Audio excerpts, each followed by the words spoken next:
حضرت ابراہیم علیہ السلام کے ہاں اولاد نہیں تھی، خدا خدا کر کے ایک بیٹا ملا، نام اسماعیل رکھا۔ حضرت ہاجرہ کی گود میں بچہ کھیلتا ہے، حضرت ابراہیم اس کو گود میں لے کے پیار کرتے ہیں۔ رب کا حکم نامہ آتا ہے، اس بچے کو لو اور اس کی ماں کو لو اور ایسی وادی میں چھوڑاؤ جو بے آب و گیا ہو، جہاں کوئی سبزہ نہ ہو، جہاں کوئی کھیتی نہ ہو، جہاں کوئی آبادی نہ ہو۔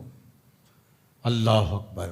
نومولود بچے اور اس کی ماں کو ایسی وادی میں چھوڑ آنا جہاں کوئی انسانی آبادی تو درکنار، کوئی پرندے بھی نہ رہتے ہوں، یہ کوئی تھوڑا امتحان ہے؟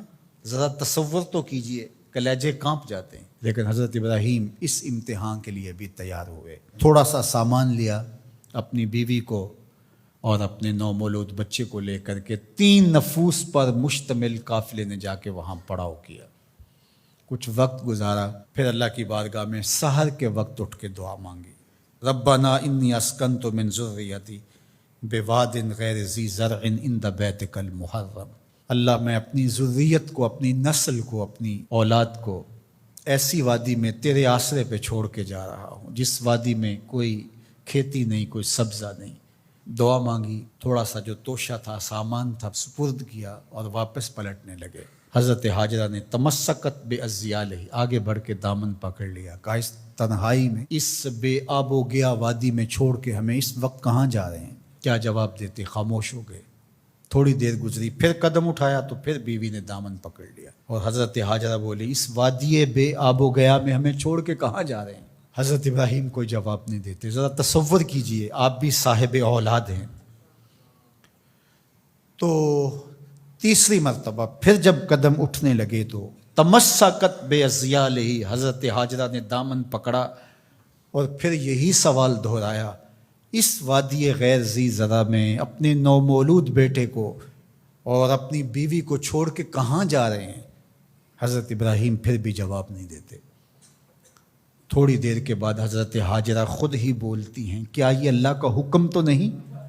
قال نعم، کہا ہاں اسی کا حکم ہے۔ فوراً دامن چھوڑ دیا، کہا خیر سے جائیے، ہمارا رب ہمیں ضائع نہیں ہونے دے گا، اگر اس کا حکم ہے تو ہم اس حکم پر سر تسلیم خم کر دیں۔ اگر یہ امتحان حضرت ابراہیم علیہ السلام کا تھا تو میری مائیں اور بہنیں بھی سن رہی ہیں اور آپ بھی ان جذبات سے آگاہ ہیں۔ ایک ماں کے لیے یہ کتنا بڑا حوصلہ تھا۔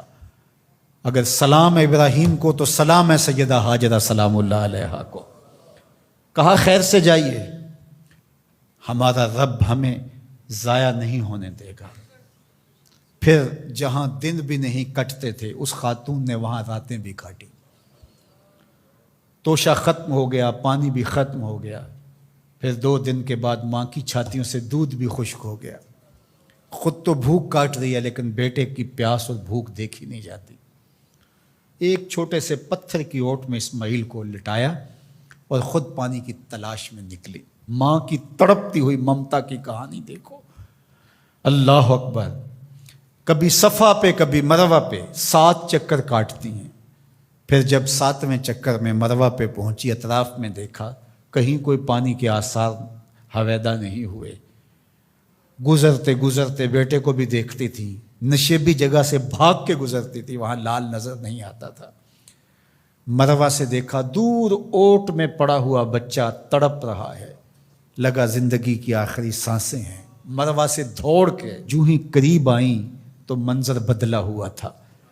وہ اسماعیل جو پیاس سے تڑپ رہے تھے، پیاس سے جب انہوں نے ایڑیاں رگڑی، خدا نے چشمے جاری کر دی، پانی پھوٹ نکلا، دوڑی اور منڈھیر کر دی اور کہا زم زم، رک جا رک جا۔ کہا کہ اللہ بھلا کرے سیدہ ہاجرہ کا، اگر وہ زم زم کہہ کے پانی کو نہ روکتی وہ پوری روئے زمین پہ پھیل جاتا۔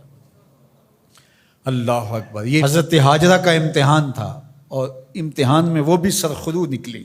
وہ کہا ہم قیامت تک تیرے قدموں کے نشان کو جلوہ گاہ بنا دیں گے۔ آج عمرہ ہو، حج ہو، وہاں کج کلا بھی دوڑتے دکھائی دیتے ہیں، بادشاہ بھی دوڑتے دکھائی دیتے ہیں، ان راہوں پہ پیغمبر بھی دوڑے ہیں، ولی بھی دوڑے ہیں، امام الانبیاء نے بھی سعی کی ہے۔ مالک کوئی دوڑنا بھی عبادت ہے؟ کہا جن راہوں پہ میری بندی دوڑی ہے قیامت تک ان راہوں کو جلوہ گاہ بنا دوں اور ان پست قامت پہاڑیوں کو میں اپنی نشانیاں قرار دیتا ہوں۔ ان الصفا والمروۃ من شعائر اللہ، یہ اللہ کی نشانیاں قرار پائیں، عزتوں کے نشان بن گئے۔ اللہ اکبر۔ یہاں ایک ماں اپنے بیٹے کے لیے بے تابانہ دوڑی تھی۔